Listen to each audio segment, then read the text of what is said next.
प्यारा रमज़ान में प्यारा हुस्न सलूक, और ये एक ऐसा सेगमेंट है कि मैं समझती हूँ कि हमारी ट्रांसमिशन की ये एक ऐसी जड़ और ऐसी बुनियाद है कि जिसके ज़रिए हम ऐसे लोगों तक पहुँचते हैं कि जो हम सबकी मदद के तलबगार होते हैं, जिन्हें जब कुछ सुझाई नहीं देता तो वो हमारे पास आते हैं। और हमारी हमेशा से ये कोशिश रही है कि हम ऐसे लोगों को ढूंढ कर निकालें कि जो यहाँ तक आकर अपना दुख, अपना दर्द बयान करें। क्योंकि मैंने जैसे आपको बताया कि पूरा साल मुझे शायद इतने सारे लोग अपने आसपास नज़र नहीं आते कि जितना इस एक महीने के अंदर इस एक सेगमेंट में दुख, तकलीफ़, परेशानी हम लोग देख लेते हैं और उसकी कोशिश करते हैं। और आपके सामने माशाल्लाह हमने काफ़ी, हमें इस चीज़ के लिए कामयाबियाँ मिली हैं। बहुत सारे लोगों को उनके वो फरिश्ते मिले हैं जिन्होंने उनके मसाइल हल किए हैं। और एक तो हमने आपको उस दिन दिखा भी दिया था कि जो बच्चा गुम हुआ था, और हमारे प्रोग्राम की तवस्सुत से कॉल्स आई और पता चला कि वो बच्चा लाहौर से मिला, और हमने माँ बेटे को भी यहाँ पे दिखाया। और एक दो और बहुत सारी खुशखबरियाँ हैं जो बहुत जल्द हम आपके से बांटेंगे। लेकिन इस वक्त एक और बहुत ही प्यारी बच्ची, बहुत ही प्यारी बेटी हमारे साथ यहाँ मौजूद है, दुआ बतूल, के जिनके साथ हादसा हुआ 1 साल पहले। बाइक पर दुपट्टा फंस जाने की वजह से चेन में वो गिरी हैं और उनकी टांग की हड्डी टूटी है। 2 ऑपरेशन हो चुके हैं, स्कूल नहीं जा रही हैं और अब तीसरा कराने के लिए माँ बाप के पास पैसे नहीं हैं। और हम अपने बच्चियों का बहुत ख्याल रखते हैं, कहते हैं लड़की ज़ात है, लड़की ज़ात है, चेहरे पे दाग ना आ जाए, हाथ पे दाग ना आ जाए। बहुत बच्चियों का ख्याल रखा जाता है। फेस पे पिंपल्स हो रहे हैं, हाथ मत लगाना, दाग पड़ जाएगा, धब्बा पड़ जाएगा। उस बच्ची की तो टांग का मसला है। ये लोग बहुत दिल से, बहुत आस लेके, बहुत उम्मीद लेके यहाँ पर आए हैं। और जिस तरह हमारे प्यारे भाइयों ने, पाकिस्तानियों ने, पाकिस्तान से बाहर जितने पाकिस्तानी मौजूद हैं उन लोगों ने, और जितने भी लोग हमारे इस कार्य खैर में हिस्सा ले रहे हैं पहले रमज़ान से लेकर अब तक, मुझे यकीन है कि आज भी इनकी आप लोग बहुत दिल खोल के मदद करेंगे। और हमारी कोशिश है कि हम आज नहीं तो कल हम चाह रहे हैं कि डॉक्टर इमरान शाह, जो कि डॉक्टर मोहम्मद अली शाह के बेटे हैं, वो भी इस तरह के कामों में बहुत आगे बढ़ चढ़ के हिस्सा लेते हैं। बहुत सारे केसेस मैं उनके पास लेकर गई हूँ और उन्होंने फ्री ऑफ कॉस्ट उनका इलाज किया है। हम चाहेंगे कि हमारा अगर उनसे भी राब्ता हो जाए तो उनको भी हम कॉल पर लेंगे। हम बात करते हैं शुएब भाई से, जो कि दुआ के वालिद हैं। अस्सलाम वालेकुम भाई, कैसे हैं आप? माइक पर बात करेंगे। वालेकुम सलाम, बहुत शुक्रिया भाई आपका। कितने ऑपरेशन हो चुके हैं और अब डॉक्टर्स क्या कह रहे हैं? मैं 1 साल पहले आ रहा था अपनी वाइफ के साथ, तो मेरी बच्ची पीछे बैठी हुई थी। इसका दुपट्टा जो है वो चैन के अंदर आ गया। जब ये गिरी तो एक पत्थर के ऊपर गिरी तो इसकी टांग में लग गई। उस वक्त तो ये रोने लगी कि पापा मेरी टांग नहीं उठ रही, मेरी टांग नहीं उठ रही। मैं इसको लेके भागा हॉस्पिटल। मैंने वहाँ दिखाया, हेल्थ वो है क्लिनिक वहाँ पर। तो उन्होंने देखा, उन्होंने बोला इसकी ना हड्डी टूट गई है, आप जाके ना इसको कालाकोट पे अतिकुर रहमान साहब है, वहाँ जाके दिखाएं। सही। मैं इसको वहाँ लेके गया अतिकुर रहमान साहब के पास। वहाँ उन्होंने एक्सरे वगैरह किया। सही। उसके बाद उन्होंने कहा कि भाई इसकी हड्डी टूट गई है, इसका ऑपरेट होगा। तो मैंने उनसे पूछा भाई इसमें कितना खर्चा होगा? उन्होंने कहा कम से कम 3-3.5 लाख रुपये होगा। मैं गरीब आदमी था, मेरे पास इतना पैसा नहीं था, मैं रिक्शा वगैरह चलाता हूँ। फिर मैं इसको लेके गवर्नमेंट गया। सबसे पहले मैं यहाँ पे इंडस में आया। इंडस में मैंने दिखाया तो इंडस वालों ने इसको टांग खींची, और खींचने के बाद बस वो प्लास्टर चढ़ाया। वो बोला भाई हमारे पास बेड नहीं है, आप इसको वहाँ ले जाएँ, एक हॉस्पिटल है। अब्बासी? नहीं, अब्बासी नहीं, वो ट्रामा सेंटर। अच्छा। मैं फिर इसको ट्रामा सेंटर लेके गया। ट्रामा सेंटर वालों ने भी वही टांग देखी, बोला सुबह ओपीडी में लेके आइएगा, ओपीडी में डॉक्टर चेक करेंगे तो उसके बाद जो है वो आपको बताएंगे। सही। मैं बच्ची को इसी हालत में घर लेके आ गया। घर लेके आया, बड़ी परेशान, ये रोती पीटती, पापा मेरी टांग में बहुत दर्द हो रहा है, बहुत दर्द हो रहा है। मैं कुछ कर ही नहीं पा रहा था। मैं फिर बहरहाल मैं इसको दोबारा इंडस वहाँ लेके गया, ट्रामा सेंटर। ट्रामा सेंटर वालों ने वही हड्डी फिर बिठा ली दोबारा, और बिठाने के बाद बोला अभी हमारे पास बेड नहीं है, हम आपको बुलाएंगे, तो जैसे ही खाली हो जाएगा फिर ऑपरेशन इसका करेंगे। मैं बड़ा परेशान बाप था, मैं क्या करता। मैं बड़ी मुश्किल में आ गया। मैंने कहा अभी प्राइवेट के अलावा करा नहीं सकता, लेकिन मेरे पास पैसे नहीं थे मेरे पास। मैंने खैर मांग तांग कर जमा करना शुरू किया, मेरे पास 60-70 हज़ार रुपये हो गए थे। किसी ने मुझे डॉक्टर शौकत साहब का नंबर दिया, बोलने कि वहाँ आप करवाने वो सही। थोड़ा रियायत करते हैं। मैं जैनुल आबदीन है IZ गोली मार के ऊपर, वहाँ लेके बच्ची को लेके आया तो उन्होंने देखा और उन्होंने देखने के बाद कहा कि भाई हम ऑपरेशन कर देंगे, मैं आपसे 60,000 रुपये लूँगा, बाकी पैसे आप ऑपरेशन की जो है वो खुद आप, जो उसमें सामान लगेगा दवा वगैरह वो आपकी अपनी होगी। मैंने पहला ऑपरेशन करवाया वहाँ से, तो उन्होंने पहले ऑपरेशन में एक प्लेट डाली छोटी, और वो करके मेरे को 4 दिन के बाद उन्होंने कहा भाई हमारी मशीन ख़राब है, यहाँ एक्सरे नहीं करा सकते, आप बाहर से करवा लीजिएगा। खैर मैंने कहा चलो ऑपरेशन तो हो गया, बच्ची अब सेट हो जाएगी। मैं इसको लेके वापसी आया तो मलिर पे नियाल हॉस्पिटल से मैंने दोबारा जब इसका एक्सरे कराया तो वो जो प्लेट थी वो बैठी नहीं थी। प्लेट बैठी नहीं थी? जी नहीं, उसके नट जो स्क्रू थे वो स्क्रू दोबारा जो है बच्ची को तकलीफ कितनी है सोचे। वहाँ से मैं दोबारा वहाँ पर गया जैनुल आबदीन डॉक्टर शौकत साहब के पास, उनको मैंने डॉक्टर साहब ये रिपोर्ट सही नहीं आई इसकी, देखेंगे एक्सरे के अंदर ये कैसा ऑपरेशन किया आपने, इतने पैसे भी लगे और बच्ची को मेरी इस हालत के अंदर मैं कैसे तो उन्होंने कहा होगा कि दूसरा ऑपरेशन होगा उसके भी पैसे अलग से देंगे हाँ, आप? उन्होंने ये कहा कि भाई ये ऐसा है कि इसकी गफलत की वजह से हुई है, आप जो है वो दोबारा पैसे जमा करें, आप दोबारा ऑपरेट करेंगे। तो मैंने कहा डॉक्टर साहब मेरी तो हैसियत ही नहीं है, मैं कहाँ से करूँगा। बहरहाल वो बहसबाजी के अंदर उन्होंने कहा भाई ऐसे नहीं होगा, फिर गवर्नमेंट ले जाए। गवर्नमेंट में पहले धक्के खा चुका था मैंने दोबारा फिर कोशिश करके मिन्नत समाज करके दोबारा ऑपरेशन करवाया। सही।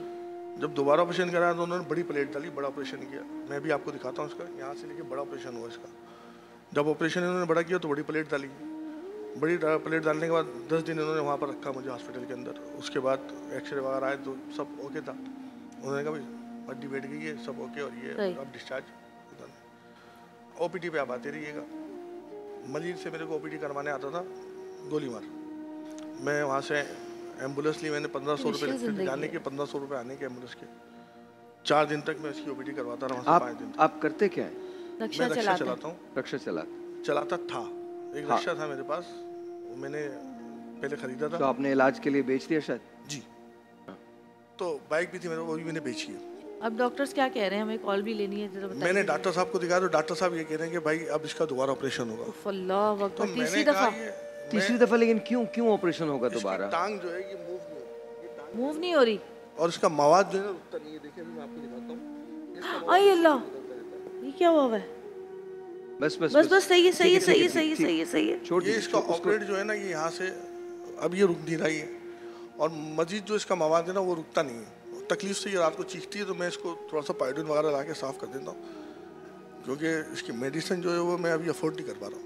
मेडिसिन कितने की है इसकी? मेडिसिन रोज़ की जो लगती है वो तकरीबन नहीं, आप नहीं रो।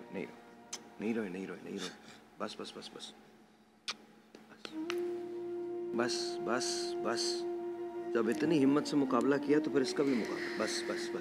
औलाद एक ऐसी चीज़ है कि इंसान अपने ऊपर हज़ारों दुख, हज़ारों परेशानी, हज़ारों क़यामतें बर्दाश्त कर लेता है, लेकिन औलाद का दुख नहीं देखा जाता। और ख़ासकर बेटियां तो बाप की बहुत बहुत प्यारी होती हैं, तो बेटियों की तकलीफ़ और रोज़ की तकलीफ़, उठना बैठना। ये पीछे जो है ये, ओह गॉड, क्या किया है ये? See, this is what I was talking about, कि हमको ना दुरुस्त होना है, सही होना। कोई अपना काम सही से नहीं कर रहा है। और अगर आप सही नहीं हो सकते ना तो फिर अच्छा भाई आप ये बताइए, आपका कितना खर्चा कितना आता है, मेडिसिन पे कितना खर्चा होता है? मैं इसकी जो मेडिसिन लाता हूँ, जो गोली वगैरह इसकी और जो सिरप वगैरह है, वो हफ्ते का तकरीबन होता है मेरा 3,500-4 हज़ार रुपये का, जो मैं लाता हूँ इसका। लेकिन अभी तो मैं तकरीबन 4-5 महीने हो गए मैं इसको कोई मेडिसिन नहीं दे रहा। क्यों?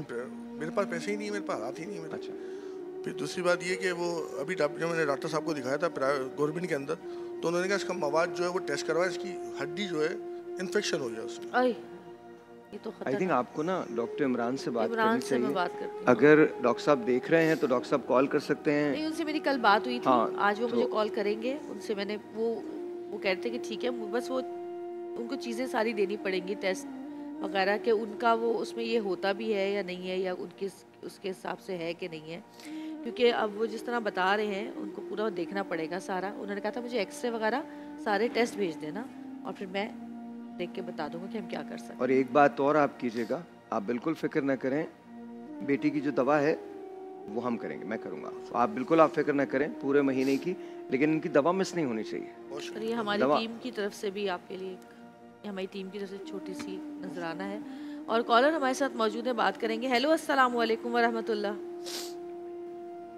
जी मैडम अस्सलाम वालेकुम। वालेकुम सलाम। जी भाई। मिस जवेदिया बात कर रही हैं? जी बात कर रही हूँ। मिस जवेदिया, आमिर बात कर रहा हूँ कराची से। जी आमिर भाई। मैडम मैं आपका रोजाना शो देखता हूँ, बहुत दुख होता है, समझो कि सीना चीर सा जाता है। जी। जो भी आपके पास आते हैं अल्लाह ताला इनको सही जिंदगी अता फरमाए। मेरी तरफ से 5000 है जो मैं इनको डोनेशन करना चाह रहा हूँ। बहुत शुक्रिया। अल्लाह पाक आपको इसका 70 गुना ज्यादा देगा इंशाल्लाह, आपकी रिस्क में बरकतें देगा। और बहुत शुक्रिया भाई।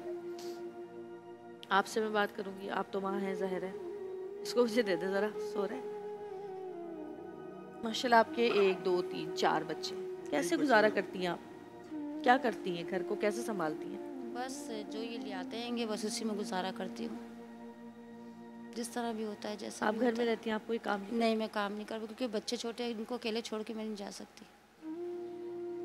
और फिर मसला उनका है कि उसको कब तकलीफ उठ जाए कुछ पता नहीं चलता। तो अब तो आप उसको भी आपको इसी की तरह देखना पड़ता होगा। बिल्कुल बिल्कुल, बल्कि इससे ज़्यादा केयर करनी पड़ती है, ज़्यादा केयर करनी पड़ती है, क्योंकि ज़ाहिर कोई और देखने वाला है नहीं। बच्ची स्कूल भी नहीं जा रही अब? नहीं, तकरीबन 1 साल जब से इनके साथ ये हादसा हुआ है तो हमारे बच्चे भी स्कूल नहीं जा रहे हैं। उससे बात कर सकती हूँ बच्ची से? जी बात जी कर सकती? जी जी दीजिएगा माइक। दुआ। वालेकुम सलाम, कैसी हो दुआ? जी ठीक हूँ। दोस्तें आती हैं स्कूल की मिलने आपसे? जी कभी कभी आती हैं। कभी कभी आती हैं। जी। कौन सी क्लास में? कौन सी क्लास में पूछे? मैं तीसरी क्लास में। कौन सी क्लास में? तीसरी में। तीसरी में? जी। तो अभी जा रही हैं स्कूल, नहीं जा रही हैं? अभी नहीं जा रही। आप सही हो जाना जल्दी से, फिर उसके बाद आप स्कूल जरूर जाइएगा इंशाल्लाह। क्या बनना चाहती हैं बड़े होके? मैं अच्छा। डॉक्टर बनूंगी बड़े होके। कह रही हैं? जी हाँ। कॉल है? जी। हमारे साथ हमारे बहुत ही प्यारे भाई बहुत काम कर रहे हैं पाकिस्तान की आवाम के लिए। बहुत ज़्यादा लोगों की तकलीफ़ें, दुख, दर्द उनके सीने में समाया हुआ है और अल्लाह पाक ने उनको इस दुनिया में शायद इसी काम के लिए भेजा है, क्योंकि इसके अलावा वो कुछ करते नज़र नहीं आते। ना उनको अपने खाने का होश है, ना पीने का होश है, ना कपड़ों का होश है। बस वो सिर्फ़ और सिर्फ खिदमत खल्क में लगे हुए हैं। और कल रात को वो उसी जगह मौजूद थे जो कि वाक़या मैंने आज सुबह आपको बताया है। हम बात करेंगे हमारे बहुत ही प्यारे भाई ज़फ़र अब्बास भाई से। और ये जो रोड एक्सीडेंट्स और ये सारी चीज़ें हो रही हैं, बहुत सारे लोग तो ऐसे भी हैं जो कि इसकी वजह से बिल्कुल ही अपाहज हो चुके हैं, और वो कुछ लोग ऐसे हैं जो कि वाहिद सहारा थे अपने घर का, और अब उनके घर वाले उनको सहारे की ज़रूरत पड़ गई है। ज़फ़र भाई अस्सलाम वालेकुम। जी वालेकुम सलाम, कैसी हैं बहन आप? खैरियत हैं? मैं ठीक हूँ ज़फ़र भाई। क्या कहेंगे आप, क्या कहें, मैं तो समझ नहीं आ रहा इतना कुछ। ये जो कल वाला किस वाक़या हुआ है, और आपने बताया कि उसी वक्त एक और वाक़या भी ऐसा ही हुआ। दो वाक़यात हुए कल। हाँ, डब्बर वाला। क्या कहेंगे आप, ये क्यों हो रहा है, किस तरह रोके हैं, क्या करें इसको? ये नहीं रुकेगा, नहीं रुकेगा। ये पानी जो है लाइनों के जरिए घरों तक नहीं पहुंचेगा, ये टैंकरों के जरिए पहुंचेगा। ये बफर जोन के 5 साल के बच्चे को टायर में रौंद के घरों तक पहुंचेगा। ये मियाँ बीवी और उसके पेट में मौजूद बच्चे को रौंद के घरों तक पहुंचेगा। ये नौजवानों को कुचल के उनके घरों में लाशें भेज के, इकलौते बच्चों को कुचल के उनके घरों में लाशें भेज के तो पहुंचेगा। कोई सवाल नहीं करेगा, कोई ये सवाल नहीं करेगा ये पानी जो लाखों टैंकरों के जरिए जा रहा है ये लाइन से क्यों नहीं आ रहा। ये जो डंपर लोगों को रौंद रौंद के मार मार के जा रहे हैं, रोजाना 2-2 3-3 लाशें भेज रहे हैं। मियाँ बीवी को कुचल दिया, माँ बेटे को कुचल दिया, बाप बेटे को कुचल दिया। क्या इनमें से किसी को आज तक सजा हुई? हुक्मरान क्यों नहीं जाते इन लोगों के घरों में, जिनके घरों में ईद से 2-2 दिन पहले लाशें पहुंच रही हैं? मियाँ, मैंने कल पूछा ना जब सुबह उस अब्दुल रहमान साहब से कि आपकी बेटी इकलौती थी? उन्होंने कहा हाँ मेरी बेटी इकलौती थी, माँ बनने वाली थी। तो मैंने कहा यानी आपका इसका कोई और बच्चा था? बोला नहीं, पहले ही बच्चा था। यानी कि खानदान नस्ल ही खत्म कर दी। शौहर, बीवी, पहला बच्चा सब मार दिया, छुट्टी। अभी ड्राइवर भी चेंज हो जाएगा, ट्रक भी गायब हो जाएगा, बंदा भी बाहर अगला ट्रक चला रहा होगा। इनके घर की रोशनी खत्म, इनके घर के कपड़े बर्तन फेंक दे कूड़े में। अब इनका कोई वाली वारिस नहीं बचा। क्योंकि शहर में डंपर ने रौंदा है, टैंकर ने रौंदा है, ट्रॉलर ने रौंदा है, कोई आवाज नहीं उठाएगा। मैंने पूछा कि पूरे शहर में कयामत मची हुई है, तेरे नौमौलूद बच्चे की, जब टैंकर तेरी बेटी के पेट से गुजरा, जो बच्चा बाहर आया, शायद उसकी आखिरी सांसें बाकी थी, लोग उस बच्चे को लेके दौड़ रहे थे। ये क्या कयामत थी? देखने के बाद कोई वजीर मिनिस्टर घर पे आया? बोला नहीं, कोई नहीं आया। आप बताएं ना, अब ये लोग बेचारे किसके आगे जाके रोए? जिनको वोट देते हैं वो आने को तैयार ही नहीं है घर पे, इनकी मुसीबतों पे आने की। ये मुसीबत वो है जो हमने ना सोमालिया में सुनी, ना अफ्रीका में सुनी, ना शाम में सुनी, ना किसी और मुल्क में जहाँ जंगें चल रही है सुनी। ऐसे तो किसी बच्चे को नहीं मारा जाता जो अभी पेट में फैसला कर रहा, मतलब अभी जो दुनिया में आने का इंतजार कर रहा है कि मैंने 6 दिन बाद दुनिया में आना है। मेरी तो जिंदगी अब शुरू होगी, मैंने अपने पेट का वक्त पूरा कर लिया 9 महीने। साहिर भाई हमारे साथ मौजूद हैं, आपसे बात करना चाह रहे हैं। जफर, बल्कि अभी आप जो कह रहे थे बात, वो बिल्कुल सही है कि ऐसी मुसीबतें हमने कहीं भी, वो मुल्क जिसके खिलाफ हम बहुत सारी बातें करते हैं, वेस्ट को हम बहुत सारी गालियां देते हैं, ये कहते हैं कि वेस्ट में ऐसा है, वेस्ट में वैसा है। अगर वेस्ट में ऐसा कोई हादसा हो तो पूरी कंपनीज जो है वो बंद हो जाएंगी, पूरी कंपनीज बंद हो जाएंगी। सवाल ही नहीं पैदा होता कि इस किस्म की एट्रोसिटी जो है वो कहीं भी किसी जगह कहीं भी हो। ये पहली बात तो शहर में होते ही नहीं है, हो ही नहीं सकते, सवाल ही नहीं पैदा। और ये बात बड़ी अजीब सी है। अभी जो आपने बात की बिल्कुल सही है कि ये पानी जो है लाइंस के जरिए क्यों नहीं आ रहा है? अगर पानी टैंकर के जरिए मिल सकता है तो पानी लाइन के जरिए भी तो आ सकता है। पैसा कैसे कमाएंगे वो लोग? But that's what it is ना। I think is absolutely. और जफर से ज्यादा तो कोई भी नहीं जानता जो कनेक्ट इनका है लोगों से, और जिस ग्राउंड पे जाके ये बात करते हैं, ये काम करते हैं, वहाँ तो कोई भी नहीं जा सकता, वो तो हमारी आपकी पहुंच से भी बाहर है। तो ये जो बात कह रहे हैं वो बिल्कुल ठीक है कि जब तक खुदा ना करे और कोई बड़ी मुसीबत नहीं आ जाती, इससे बड़ी मुसीबत तो और हो नहीं सकती, लेकिन इससे भी हम कोई और पाताल जो है वो दरियाफ्त कर लेंगे गिरने की। बिकॉज आप इमेजिन कीजिए कि एक घर है जिसके अंदर अब एक लाश आई है, पूरा का पूरा खानदान खत्म हो गया है और ईद अब आने वाली है। उस ईद पे वो कौन सी ईद मनाएंगे, क्या ईद मनाएंगे? वैसे ही उनके पास, वैसे ही गरीबों के पास होता क्या है, आप उनसे उनकी जिंदगियां भी छीन लें। जफर भाई क्या हो सकता है? कोई तो हल बस यही हो सकता है कि ये जो वाकया हुआ है, इस वाकये के बाद मुझे ऐसा लगता है कि कुछ बड़ी मुसीबत ना आ जाए, क्योंकि ऐसा हुआ नहीं है दुनिया की तारीख में। ये तो ऐसा लग रहा है कि सिलबट्टे के ऊपर मसाला पीसा जा रहा है कि मियाँ को रख दिया, बीवी को रख दिया, और उसकी नौमौलूद बच्ची अभी जो बाहर ही नहीं आई है, पेट में मौजूद बच्ची को रख के पीस दिया। ना डंपर का मालिक सामने आएगा, ना डंपर किसका था वो सामने आएगा, ना उस ड्राइवर को किसने लाइसेंस जारी किया वो सामने आएगा, लाइसेंस था नहीं था उसकी इंक्वायरी किसने की, कुछ भी सामने नहीं आएगा। आप क्या समझ रहे हैं कि एक दिन में 6 लोग रौंद के मार रहे हैं? ये लोग कोई पूछने वाला नहीं है। मेरा दोस्त अभी सलमान लाहौर का जो जेडीसी का एड आया हुआ था, जब उससे पूछा, उसने देखा कि ये क्या मजाक है जफर, तुम रोज आना 3 लोगों के घरों में जा रहे हो, आज इनके घर में 3 लोग मार दिए गए, आज उनके 2 डंपर ने मार दिया, आज ट्रॉलर ने। उसने बोला मैंने लाहौर में पैदा होने से अब तक एक वाकया नहीं सुना है। तो कौन, किसकी जिम्मेदारी है? मैंने तो नहीं देखा आज तक किसी को बरतरफ होते हुए, जिसकी गफलत लापरवाही की वजह से हो रहा हो। ये जहाज के साइज के ट्रॉलर, ये डंपर, ये टैंकर शहरों में उड़ते फिर रहे हैं, रौंद किसको रहे? बाइक वालों को। ये कोई हुक्मरान की पोती होती, नवासी होती, कयामत मच गई होती इस वक्त, पूरे लश्कर के लश्कर अरेस्ट हो रहे होते। लेकिन गरीब आवाम है, किसी ने पकोड़ा खाते हुए भी नहीं सोचा होगा कि अभी 10 मिनट पहले टीवी पे खबर चल रही थी कि हमने जिनसे वोट लिए उनके बच्चों को कीमे की तरह रौंद के गाड़ियां फेंक रही हैं। करो जी, अफ्तार पार्टी रखो, ये रखो, वो रखो, लोगों का क्या है? लाशें दफनाएंगे, 2-4 लोग ईद के दिन आएंगे, गले मिलेंगे, उर्सा दे देंगे, खत्म चैप्टर। नेक्स्ट इलेक्शन में यही हमारे लिए नारे भी लगा रहे होंगे, यही सब कुछ कर रहे होंगे, लेकिन लोगों का कोई पूछने वाला नहीं है। लोग बेचारे बहुत मजलूम है। कराची में हजारों, मैंने तो सुप्रीम कोर्ट के चीफ जस्टिस साहब से दोनों हाथ जोड़ के अपील की है कि सर, मैं तो आर्मी चीफ साहब से भी अपील करूंगा, सर खुदा के वास्ते, बल्कि उनके घर में आज उनकी वालदा का इंतकाल हुआ है, उसकी भी ताजियत उनको पेश करते हैं और उनसे कहेंगे सर जैसे ही आप फारिग हो, खुदा के वास्ते कोई कमीशन बनाए, फौज बनाए कमीशन, अदलिया बनाए कमीशन, चेक करें क्या दुनिया के किसी मुल्क में truck, dumper, loader, shovel, tanker इस तरह लोगों को रौंद के मारते हैं, उनके घरों में लाशें भेजते हैं। ये तो वही बात हो गई जैसे के इलेक्ट्रिक हर बारिश में पोलों से लोगों को चिपका के मारती थी। जब इंतहा हो गई तो मैंने 2019-20 में बोला अब कोई बारिश में मरेगा तो लाश दफन नहीं होगी, FIR कटेगी। 26-27 कत्ल के पर्चे मैंने कटवाए और उसके बदले में उन्होंने मुझमें जितने भी केसेस किए मैं फेस कर रहा हूँ, अल्हम्दुलिल्लाह मुझे अदालतों में भरोसा है। लेकिन इनको 6.5 लाख पोलों पर अर्थिंग करनी पड़ी। आज कोई नहीं मर रहा बारिश में, लेकिन स्टैंड तो किसी को लेना पड़ेगा ना। लोग मुझे कह रहे थे किससे पंगा ले रहे हो, मार देंगे, मरवा देंगे।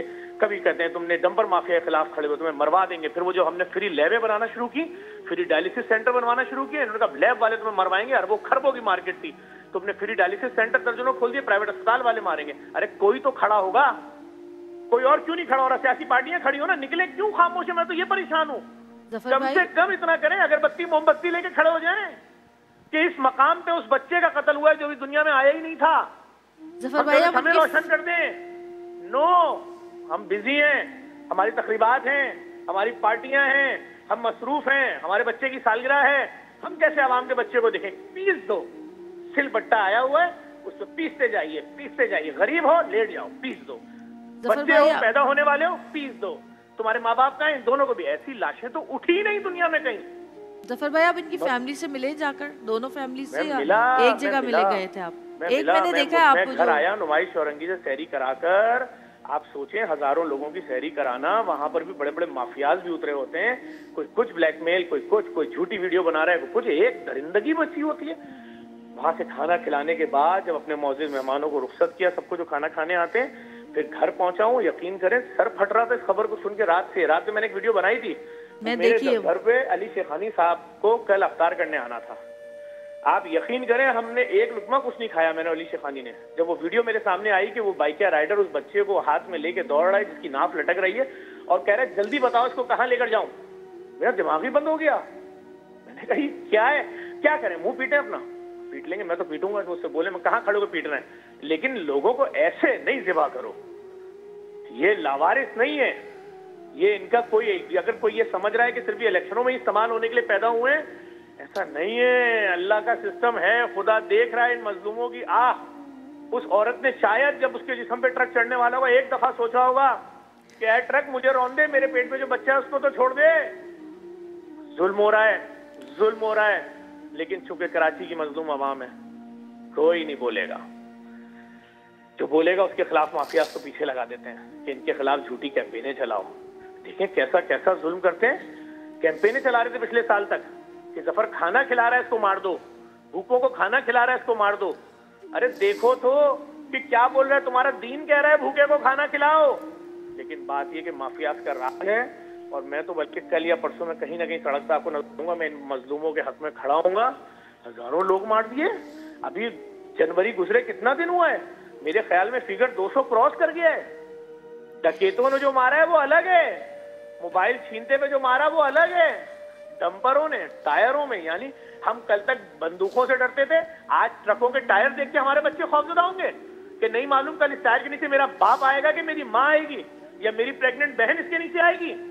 इतना डराओगे शहर के लोगों को भाई, और कैसे कैसे मारोगे। उस दिन जिया कॉलोनी में भी बंदे ने खुदकुशी कर ली, मालिक मकान ने किराया मांगा। लोग पहले ही माशी बदहाली का शिकार हैं, लोगों के पास खाने को नहीं, रेंट देने को नहीं। 50,000 कमाने वाला 25,000 रेंट देता है, 25,000 क्या डबल के इलेक्ट्रिक बिल भेज देती है, वो आधा तो मखरूज हो जाता है। खाए कहां से, रेंट कहां से दे, बिजली का बिल कहां से दे, बच्चों की फीस कहां से दे, गाड़ी का बिल कहां से दे, वैन का, उसके स्कूल की। लोगों के पास ईद के जोड़े दिलाने को नहीं है, तुम उनके घरों में लाशें भेज रहे हो। हाँ भाई, मियाँ बीवी, प्रेग्नेंट बच्ची, लाश, बाप बेटी, लाश। एक एक दिन में वो जो मिलेनियम मॉल वाला वाकया हुआ, मियाँ बीवी को रौंदा, उसी दिन माँ बेटे को मलिर में रौंद दिया। मतलब 4-4 लाशें एक ही मुर्दा खाने में रखी हुई है मलिर वाले। मैं तो सिर्फ सर ही पीट सकता हूँ अपना। जफर भाई, आप कम से कम बोल तो रहे हैं, यहाँ तो लोग बोलते भी नहीं है। अरे हमारी आवाज बंद करा देंगे, आप देख लीजिएगा। नहीं, अल्लाह आपको सलामत रखे, आपके साथियों को सलामत रखे हमेशा। और मेरी दुआ है कि अल्लाह पाक आपको फरिश्तों से मदद दे, गैब से मदद दे। बहुत शुक्रिया जफ़र भाई। और जफ़र भाई दिल दहला देते हैं जब भी बात करते हैं। इनकी वजह, लेकिन बात जो कर रहे हो बिल्कुल ठीक है, ठीक कह रहे हैं। हाँ देखिए, आप सोचिए, ये सिर्फ एक नहीं है, सिर्फ कराची नहीं है, कराची से लेकर पेशावर तक जहाँ जहाँ जुल्म हो रहा है आप देख लीजिए, उसमें गरीब पिस रहा है। हाँ, गरीब, और कोई भी नहीं बोलता, कोई भी नहीं बोलता। देखिए, अभी इन्होंने एक बड़ी इंपॉर्टेंट बात की है, ये कहने लगे कि अफ्तार पार्टियां जारी हैं, ये जारी रहेंगी अफ्तार पार्टियां। आपको पता है मैं क्यों नहीं जाता अफ्तार पार्टीज के अंदर? एक बार मुझे एक अफ्तार पार्टी की दावत आई, मैं गया वहाँ, मैं नाम नहीं लूँगा, बहुत सारे सियासी पार्टी के लोग वहाँ जमा थे, मैं नाम नहीं ले रहा, और एक बहुत बड़े शख्स वहाँ उनका अफ्तार था, उनके एजाज़ में वो अफ्तार दिया गया था। कराची का एक बहुत बड़ा होटल था, 5 स्टार होटल, और तकरीबन 200-300 के करीब आइटम्स थे जो रखे हुए थे वहाँ। अच्छा, पूल साइड पे, ठीक है। हम सब वहाँ बैठे हुए थे, इंतज़ार कर रहे थे कि कब आएंगे वो, कब वो तकरीर करेंगे, कब हम। द होल थिंग वाज, जो आपके लिए अफ्तार लगा रहा है ना, वो अफ्तार नहीं खा सकता। आई, जो आपको गाड़ी चला के लेके आ रहा है, वो गाड़ी रख नहीं सकता। आपके साथ बैठ के वो खाना नहीं खा सकता। आप कपड़े पहनते हैं, वो जो कपड़े पहन रहा है वो उससे ज्यादा बेहतर कपड़े पहन नहीं सकता। और उसके बाद आप पाकिस्तान की गुर्बत पे तकरीर फरमाएंगे, आप खड़े होकर ये बताएंगे कि गरीबों के हालात कैसे बदलने। आप बदल जाए, गरीबों के हालात बदल जाएंगे। सही बात है। ये आप मरात कम करें। ये सारी जो मरातें दी हुई है, कहीं दुनिया के अंदर आपने देखा है? आप वेस्ट में किसी भी जगह चले जाएं, इंग्लैंड में चले जाएं, यूएस में चले जाएं, कहीं देखा है आपने कि गवर्नमेंट सर्वेंट को इतनी बड़ी मरात मिलती है? आपकी गैस फ्री है, आपकी बिजली फ्री है, आपका पेट्रोल फ्री है, आपकी गाड़ियां फ्री है, एजुकेशन फ्री है। Education free. So my question is कि जब आपके लिए सब फ्री है, तो वो आदमी जो पाकिस्तान के लिए काम कर रहा है, उसके लिए इतनी मुश्किल क्यों है? ये हिसाब कौन देगा? तो जफर अगर कह रहा है तो आग यहां लगी हुई है ना, तकलीफ होती है। देखिए जफर का जो कनेक्टर वही निकल रही है उनकी। देखें हम सब काम करते हैं। आप कभी मेरे पास रेडियो पे आइए, या मैं जहां शो करता हूं टीवी का, उस पे आइए, आपको लाइन मिलेगी लोगों की। मेरे ऑफिस के बाहर आके देख लीजिए, पढ़े लिखे लोग। ज्यादा दूर मत जाइए, मेरे ऑफिस में आ जाइए, मैं आपको रेज्यूमेस दे देता हूं, सीवीज दे देता हूं। Graduates, MBAs, position holders, they are working with us. Why? Because there are no jobs out there. सही बात है। And the worst part about this is कि जवेरिया, हम चाहे जितनी भी कोशिश कर लें, at the end of the day जिन्होंने जो करना है वो वही करें, बस वो वही कर रहा है। अच्छा, आपके लिए एक अच्छी खबर है, वो ये है कि हमारे साथ हमारी एक पैनलिस्ट हैं, डॉक्टर हैना, न्यूट्रिशनिस्ट हैं। तो उन्होंने आपकी बेटी का पूरा इलाज कराने की जिम्मेदारी अपने सर पे ली है, और अभी वो आ चुकी होंगी, तो आप जाने से पहले उनसे मिल लीजिएगा।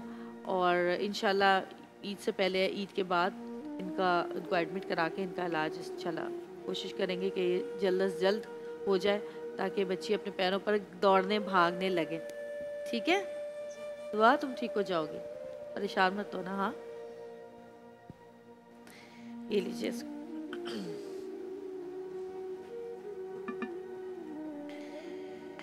और एक ब्रेक पर जाएंगे, लेकिन ब्रेक पे जाने से पहले मेरे पास कुछ ईदी है, मैं बच्चों को देना चाह रही थी कि बच्चे ईदी आज इनकी। एक सेकंड रुक जाओ भाई, खाली लिफाफे तो नहीं दे दिए मैंने? नहीं, भरे में खाली भी रखे हुए थे, मैंने कहा खाली ना निकाल ली हो। ये बंद है तो इसका मतलब भरे में। अच्छा जी, छोटी सी ब्रेक लेंगे, ब्रेक से वापस आएंगे। और मुझे बड़ी खुशी हो रही है, हिना अल्लाह मियाँ तुम्हें बहुत खुश रखे, सेहत दे, ज़िंदगी दे तुम्हारे बच्चों को, और तुम्हारे रिस्क में बरकतें दे। बहुत बड़ा काम तुमने आज किया है, थैंक यू सो मच। और बड़ी खुशी है कि एक्सप्रेस एंटरटेनमेंट प्यारा रमज़ान के तवस्सुत से हमारी ही पैनलिस्ट ने इस बच्ची की इलाज की ज़िम्मेदारी उठाई है। इंशाल्लाह अभी वो आएंगी तो उनसे बात भी करेंगे। लेते हैं एक छोटी सी ब्रेक, देखते रहिएगा प्यारा रमज़ान।